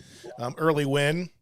Right. You know, another two guys that I guess are underrated as far as I'm concerned, who had great and meant so much to the franchise. Charles Nagy. He was he was a solid pitcher for us. He now goes by the name of Kyle Hendricks in Chicago, but pretty much the same guy, same pitcher. But yeah, he was a mainstay. I mean, he started how many opening days for us? Well, at one point in time, he was 22-4. Yeah. During a stretch during that 90, I think 96, 97 run. Yeah, he was a great pitcher for us. Absolutely. You know, Doug Jones came up for relief pitchers. I just had to saw that. One of my all-time favorite Indians that didn't come up, and who is, I think, one of the most underrated players in all of baseball. He should be in the Hall of Fame. He just gets overlooked. But in the 90s, his RBIs and hits, Joe Carter is one of my favorite all-time players. Yeah. He gets no love. He gets no love. You know, I don't really understand that. Look at his numbers. Look what he did. I know. He led the major league in RBIs in the 90s. He was just a great all-around player, great guy, and he doesn't get the love. So he led his team to back-to-back World Series. Yeah. Or do you remember when he hit the one when we were just pulling into Nana and Papa's? We were coming from, I don't know where maybe we're coming from Cleveland. We were listening to it in the radio, and we just pulled into Nana and Papa's when Joe hit that home run. But yeah, I mean, yeah, he was great. So Joe Carter is definitely one of my favorite. Tommy, my favorite Indian has always been Omar Vizquel.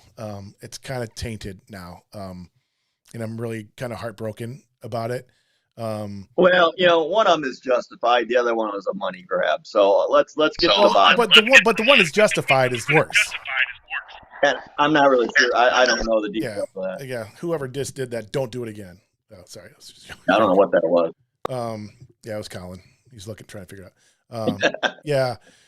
You know, I just loved watching him play. I just loved watching him play. Yeah, I'm getting major echo on somebody. Yeah. I haven't done anything different. Colin looks like he's trying to do something, so I don't know. But there we go. There we go. All right. So Colin just ruined the show. Thank you. Joking. Yeah. Kenny, Manny. Yeah, they're just. Yeah, I wanted to make sure I mentioned Joe Carter because he was one of my favorites. I loved him as a Cub. And he came over in that trade. I loved Mel Hall. We got Mel Hall I loved him as a Cub. I loved him for the Indians. Who was the guy who missed game because he got bit by a spider? Glenn Allen Hill, maybe, or what? I can't think of his name. I think that's it, though. Glenn Allen Hill, yeah. Glenn Allen Hill hit a ball at Wrigley Field farther than. Well, I think it is the farthest ball ever hit at Wrigley Field. I was at that game. I was out like probably 200 ones with Sammy Sosa. He hit a ball that was just like, it was unbelievable. Wow. All right, so yeah, we'll move on to the greatest Indian of all time. This segment won't take long because we already talked Colin off the ledge, I think, on this one. So we'll do this. I will go down here, and I'm assuming Mark and I have the same player. Yeah, I think it has to be Bob Feller. Colin's going to come up with some crazy thing, but it is what it is at this point. It's one thing putting people in a mixture of top four. That's one thing. That section went really well, but you can't make an argument for anybody else here. I'm sorry. You're going to be wrong, but I'd love to know who you picked. You're muted. We can't hear you. Says the guests muted themselves. Nope. You're still muted. Oh, now he just disconnected. Wow. Well, we lost him. He'll come back. Yeah, I've been giving him flack the whole week because he said it wasn't going to be Bob Feller. I was like, I know none of us really saw him play. So, but we know baseball. We know the history. Right. There you go. There you go. Yeah, you're back. So yeah, I just hung it up and called it back. Good call. I don't know what I did. I put Larry Doby for my my greatest of all time, and that's because he broke the color barrier for the American League. And you can make an argument that Bob Feller did. He did stop playing, go to war, come back. But without Larry Doby, we may not have what we have today. So that is why he's the greatest of all time. Yeah, I don't really have a big issue with that. I mean, and he also player managed as well. So, boom. Yeah, we have not been as argumentative as I would have thought. Yeah, you're right. I mean, I understand the significance of Larry Doby, and he was a great player, and I had him on my list many different times, but not at this spot. I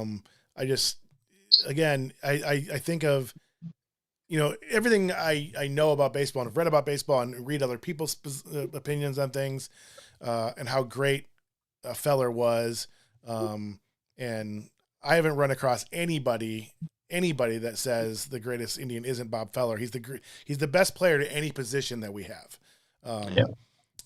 So I mean, they do have Bob Feller Day at and and also the significance of Bob Feller. He was around the organization forever. He was a broadcaster forever. Now I didn't think he was any good, but I think I have a lineup card signed by him in a box somewhere. Now that I'm thinking about it, because I remember him being at a table one time. Oh, he was always around. Yeah, he was always around.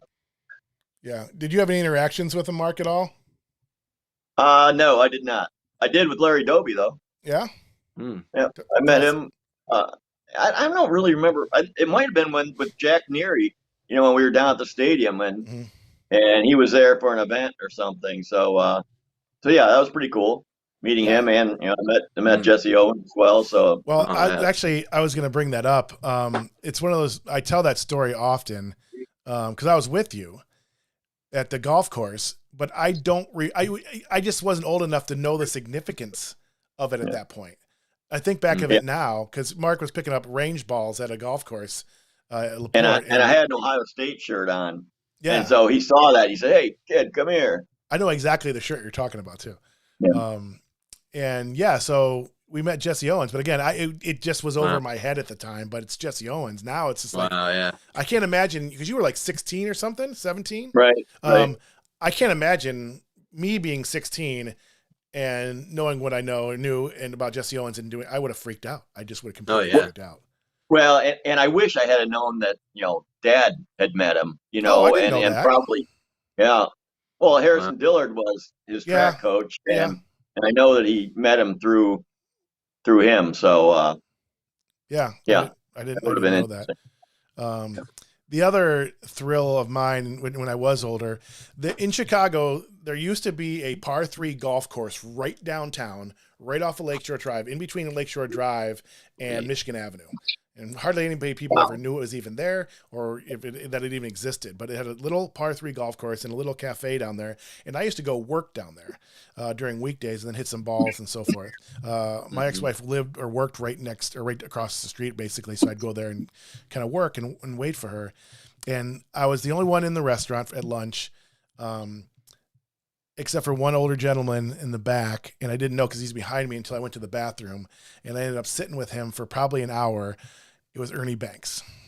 So I sat with Ernie Banks for an hour, just him and I, talking. I was like, what? I was like, so I think about Jesse Owens, like what it would have been like Jesse Owens if I could have done that. But seeing with Ernie Banks was like, holy crap. That's amazing. So I think that's it. I think, we didn't have as many arguments as I thought we would. I don't have to embarrass Colin on social media. No, I had to embarrass you. I think my lineup would kick your lineup's butt. I don't think so.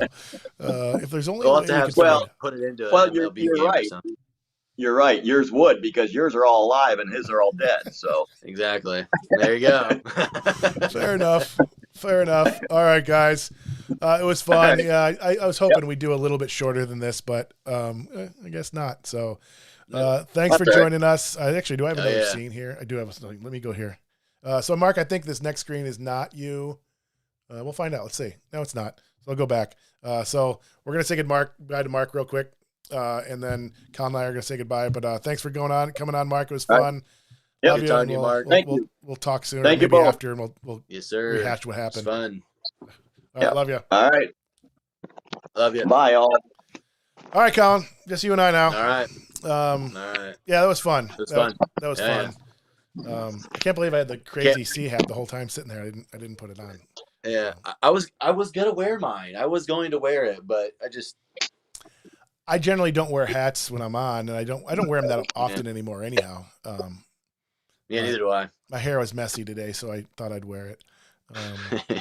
So no, this was fun. I did not as many arguments as I thought there would be. From here, I will kind of take some of the segments out and repost them, just their lineup, just the Mount Rushmore, just the greatest Union, and probably some other clips and repost them. But it was fun. Heck yeah. Next week we have our nomination show, our sports nomination show. I know you and I talked about The Sandlot being one of your favorites with your kids showing it. Any other movies that popped to mind, or you want to share about The Sandlot or anything else? Yeah. Honestly, we watched. I don't know. You may be a little too older for this one, but there was a movie that came out when I was, I don't know, maybe 10 or 11, called Like Mike, and had a little Bow Wow in it, a couple other characters. Mm-hmm. And I watched that the other day with Jackson and Cooper, my two younger boys, and they loved it. They were just like, I don't know that one. Yeah, it's a little older, newer, but is it yeah, basketball, it was good. baseball? What is it? Basketball, yeah. Like Mike. Yeah, this little Bow Wow's like an orphan, and he finds these shoes, and he can do basketball moves, but it's pretty cool. I think maybe I do remember that. Yeah, Mighty Ducks. We're getting ready to watch probably Mighty Ducks either tomorrow or the day after. Yeah, I like Mighty Ducks 3 better than the other ones. I think I like 3 is the one I like the most. I think we're gonna watch all of them. We're gonna try. I think How many are there? Disney Plus, like 7. Is there really? I think so. I don't know. I don't know. That episode's going to be fun. When I first came up with the idea of doing a sports movie show, I definitely, when I created the show, I wanted to do a sports movie show. And then it kind of morphed into something bigger in the last week or so, just having conversations with people and so forth. And so now, we want to do a full-blown award show on April 10th. We have Best Picture Comedy, Best Picture Drama, Best Picture in the baseball subcategory, basketball, hockey, soccer, all the Hoosiers main sports. Hoosiers for basketball, baby. Hoosiers for me would be a top. It might be nominated for Best Picture as well. Really? Major League. Yeah, Hoosiers is a great movie. Fantastic. Yeah. Major League, The Sandlot. Yeah. So we're going to go through a nomination process. I put together a nomination committee and put together a Google Doc and shared it with a whole bunch of people, including Colin here. And they're going to kind of go through the list. We have 1,500 movies on this list to kind of go through and watch clips or kind of just remember the movies and go through a nomination process. And we'll have our awards nomination show. The Ultimate Sports Movie Award nomination show is next Sunday live at 8 o'clock on YouTube and Twitter and Twitch and Facebook. And then after that, we'll be sending out surveys and doing social media posts and all kinds of things to get the public's opinion on these movies. And they will actually be the ones deciding the winners. If you're interested in presenting on that show, if you're interested in being a presenter on the award show or a guest on Sports Bias with Cleveland J, shoot me an email. If you're passionate about a certain team or a subject in sports or a city, we're going to be doing city episodes as well. The Mount Rushmore episode that's new that I'm creating right now. So if you're interested in being a host on us, I'm definitely looking to bring more people on. The initial idea was to bring people that I knew on, that I wanted to reconnect with. And then hopefully the show grows. And as it grows, people say, hey, I'm a huge Pittsburgh Pirates fan. I'd love to jump on a Pittsburgh Pirates episode. So things like that. So we'll see. So anyways, I'm rambling now. Still 8 people still watching us. Probably Nana, Papa, Sarah, Paul, whatever. But anyway, so yeah, this was fun, Kyle. Thanks. Anything else you want to leave us with or say before we go? No, but it was a great show. Good having me. I really appreciate it, and I can't wait to come back and do another one. Yeah, most definitely. Yeah. All right, bud. Love you. All right, man. We're Peace. out. Love you. Yes. Deuces.